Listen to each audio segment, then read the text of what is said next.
Even when he got to Alabama on the full ride, got the fancy dorm room, he spent the first few months in Alabama sleeping on the floor. Said he was just more comfortable. He was more used to that. That's an unbelievable story. I mean, for a long time, he didn't want anybody to know about it. And how could you argue with that? But then when his story finally came out and he embraced it and he understood that he could help other people, other kids going through the same thing, that they can understand that they have an opportunity, they have a shot if they work hard enough, and he owned that, and it became his testimony, and it's a really powerful one. Okay, so Steelers rookie running back Najee Harris drew a lot of attention this week for helping to renovate the homeless shelter that he spent time in as a child growing up in the Bay Area. So in the Monday Night Football broadcast early in the Bears vs. Steelers game, a significant portion was dedicated to Najee Harris and his off-the-field exploits.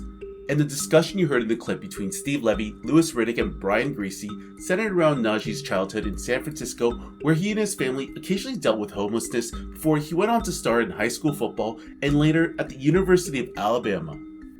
So Steve, in the clip, mentions the story of how Najee slept on the floor of his dormitory in the first few months at Alabama, as it was something he had gotten used to growing up. However, Najee Harris after the game, where the Steelers won 29-27, poured cold water on the notion that he had slept on the floor in college. Bruh, I ain't sleep on no damn floor in college, I slept on my bed. So it appears Levy got mixed up with another former Alabama running back in Josh Jacobs, who much like Najee, battled with homelessness in Oklahoma. Jacobs was the one who, when he arrived in Alabama, had spent the first few months sleeping on the floor, and not because he didn't have a bed, but just because he was so used to sleeping on couches or motel floors or the backseat of his father's Suburban.